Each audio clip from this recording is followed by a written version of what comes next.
Hi everybody, Sarah here at the Big Blue House Homestead, and today I'm doing a cheesecake challenge. Cosmic Cultivators, their link's in the description, they actually issued this challenge to do a cheesecake. And so they did a grasshopper, which was a mint chocolate type cheesecake. I'm doing a peanut butter and jelly. So go check out Chris and Gina. They are amazing people to know on YouTube. They've got great information on gardening, lots of great recipes to share, and just honest, good people. And I really, really hope you check them out. I'm going to do this in a couple different parts. I'm trying to speed things along because it does take a little bit more. So my crust is in the oven, which just dinged. Let me get it. Okay, sorry about that. The crust was in the oven because I wanted it to kind of cool my oven back down. You start this recipe at 350 and then you drop it at 325. That's something that's normally with like cheesecakes because it needs a longer bake time without burning. So I went ahead and did the graham cracker crust, and it's just graham crackers and cinnamon and butter and then just a little bit of sugar. All of this will be in the description, the full recipe. Next thing I'm working on is the peanut butter and the jelly part. So let me bring you over and show you that stuff because like I said, there's different parts to this and I don't want it to be a 20-minute video. I want to kind of keep it short.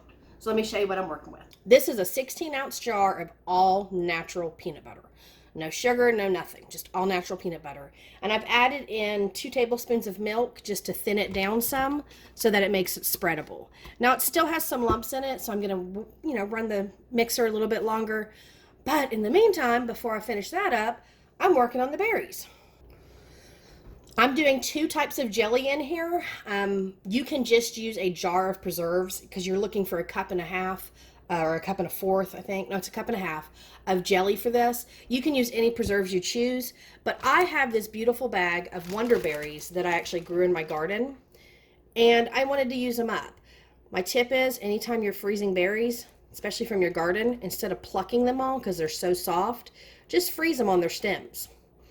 They just come off so much easier, and then you don't have to worry about them busting and breaking and all of that. So I'm trying to get about half a cup's worth of these wonder berries into a pot so that I can start to cook those down, and we're going to make a fresh jam from those.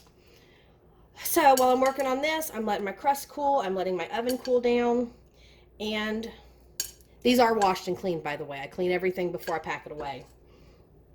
I just want to make sure I get all the stem ends off so that there's no problems. But I'm going to work on the jelly part, and I'll bring you back and show you what that looks like.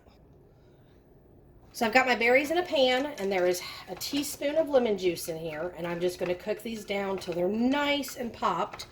And then I'm going to check them to make sure there's no stems. See, there's a stem as I go, because sometimes you can miss them, especially when they're frozen. But I want to make sure I get all those stems out. We don't want to eat stems. But I'm just going to cook this down till they're nice and popped. And then we're going to add just a little tiny bit of sweetener and turn it into a thick jam. And my crust is over here. I've baked it for 10 minutes to allow it to kind of set. And now I'm just going to spoon on the peanut butter and spread it across the crust. This is not a fully engulfed with peanut butter flavor. You don't even have to use the peanut butter. You can just make a cheesecake with some preserves on top. But I wanted to do the peanut butter jelly because it's really delicious. So I'm going to get this all spread on there, and you can use any type of peanut butter, just 16 ounces of peanut butter and a few tablespoons of milk to thin it down so that you can spread it. So I'll get this done and spread out, and I'll show you what it looks like when it's done. All right, so I've got the peanut butter spread, and now we're going to make the actual cheesecake filling. Like I said, the directions are going to be in the description, but I'll go ahead and mention some of the stuff that I'm using and show you how I get it done. Okay, in my bowl, I have 3 blocks of cream cheese, 4 eggs, and 2 teaspoons of vanilla, and then I'm going to add a cup of sugar to this after I mix this part first. I like to blend this up first to make it nice and creamy and get rid of the mess because the sugar will fly around.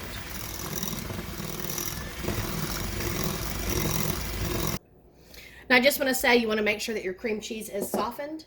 That is a very good thing to do because it makes it easier to mix. And you can do it 1 egg at a time, or you can do it all at once. Just blend it really, really well. And then add your cup of sugar. And then just keep mixing until it's all nice and smooth.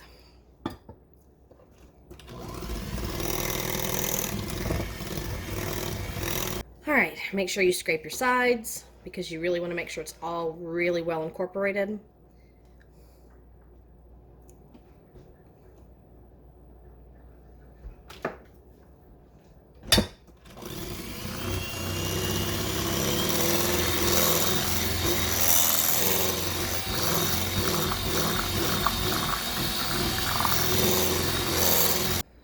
Okay, I have a roasting pan because the best way to cook a good cheesecake is to do a water bath. And what I have is my springform pan that I've wrapped in 2 layers of aluminum foil. It's not hot because it's set long enough to cool, but I have wrapped it and sealed it completely to make sure no water gets in. So make sure you do that. If you use just a regular like pie pan or something, be very careful because you really don't want the cheesecake to get water in it. It's going to make it really loose and it's not going to bake right. So water bathing is the best way for a true cheesecake. You can find easier recipes if you prefer not to use this one, and then you can just do the peanut butter in the middle and the swirls on top. But this is how I'm doing mine because I'm doing a 100% from scratch cheesecake. So I'm going to add a cup of water to this. I do want to mention I did grease this pan. It's going to make it easier when it comes to removing the springform. But yeah, you just pour your filling over the top.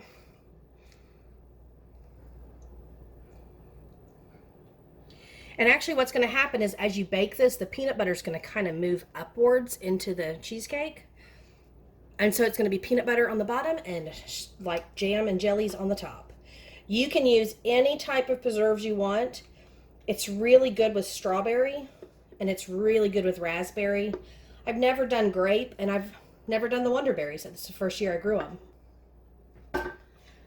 Now remember the oven's at 325 because at this point you don't want it to be any stronger than that. My Wonder Berries actually turned out pretty nice. They do have seeds in them, but I'm not going to complain because that is homegrown jam. And that's the best part. So I'm just going to come through and put some blobs in. Doesn't have to be even, because you'll see the next steps and you'll understand.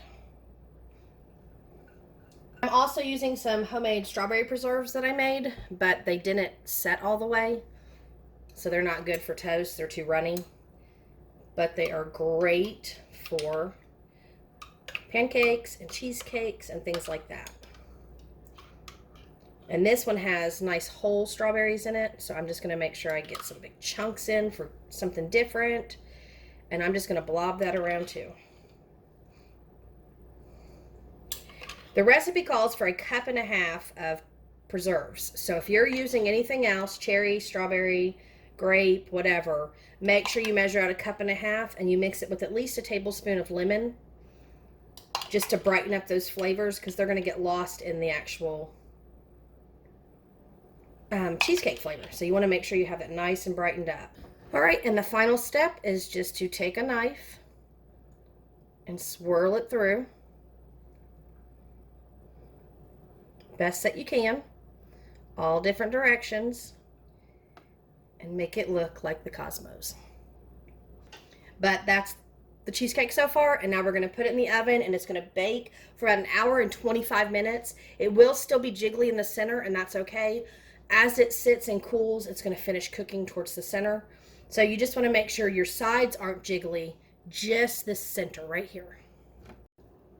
Okay, there's the cheesecake. It's out of the oven. I've let it cool. I let it sit on the counter for about 40 minutes before I removed it from the water bath.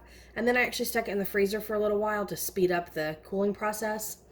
But because it's a spring form, I'm going to run a knife around the edges and go ahead and loosen this all up, which means it's not going to be as pretty when it comes out, unfortunately. But I'm going to run my knife around all the way down to the crust.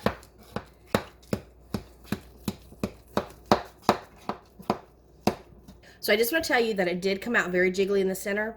Kind of about an inch, 1.5 inches around was very solid, and the middle jiggled. But there's no jiggle left. It's completely firmed up. That's why I like making cheesecakes this way. So I'm going to pop the spring form off.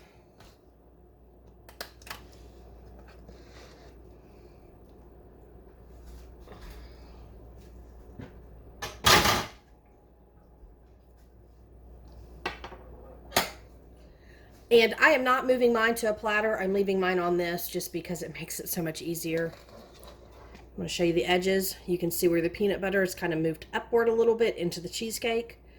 And then it's not fully, but it's there. And then all that jam and jelly across the top. So that is my peanut butter jelly cheesecake. All right, and I just took a little slice off. You can see where the jam's kind of down in the middle. It's hard to angle it. But yeah, there it is, peanut butter and jelly cheesecake. Honestly, I was gonna make my red pepper cheesecake, which was just a savory cheesecake, but nobody wanted it. They said nope.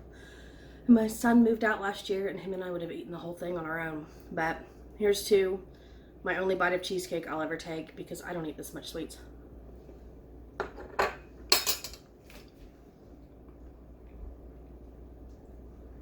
But I have a weakness for peanut butter and jelly. My gosh, that is good. It's like eating a peanut butter and jelly sandwich. Almost makes me want to cry. It's so good. Anyways, thank you Cosmic Cultivators for doing the challenge. I think this was really, really fun. And I hope you guys enjoy my cheesecake that I entered. Go check out Cosmic Cultivators and their playlist if you're looking for more. I do know that there's a few recipes out there already, and I'm sure there's some that are even better than mine. So thank you guys, and I'll see you in the next one. Bye.